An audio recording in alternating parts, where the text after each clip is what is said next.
জয় হরি বল। শ্রী শ্রী হরি কথা অমৃত।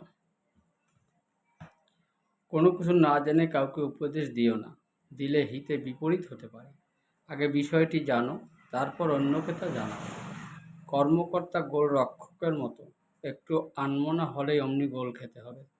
তেমনি গৃহকর্তার একটু অবহেলায় সংসারে বিরাট বিপর্যয় নেমে আসতে পারে। ছোট বড় সবার মন রক্ষা করে গৃহকর্তাকে চলতে হবে। দু চারজন একত্রে বসলে সৎ আলাপ করবে, হরিকথা বলবে, বাজে আলাপ পরনিন্দা পরচর্চা করবে না, আত্মার চিন্তা করবে। আত্মচিন্তাই আত্ম উন্নতির সোপান।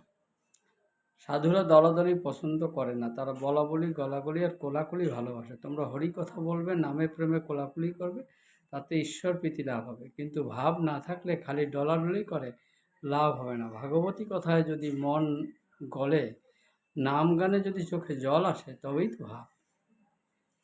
এই দেহের যে আমি, সে তো ঈশ্বর, তাকে ঈশ্বর বই চিন্তা করবে না, ঈশ্বর বই দেখবে না। জ্ঞানের দৃষ্টিতে সে দেখো, ব্রহ্ম, ঈশ্বর, আত্মা, ভগবানের সবই আমি একা। আত্মারূপে আমি সবার মাঝে বিচরণ করি। জ্ঞানী ভক্তরা আমাকে আত্মায় অধিষ্ঠিত দেখে। সেরকম মন দিয়ে ধ্যান করো, তোমার আত্মা ঈশ্বর অভেদ হয়ে যাবে। তখন আত্মায় ভগবত দর্শন হবে।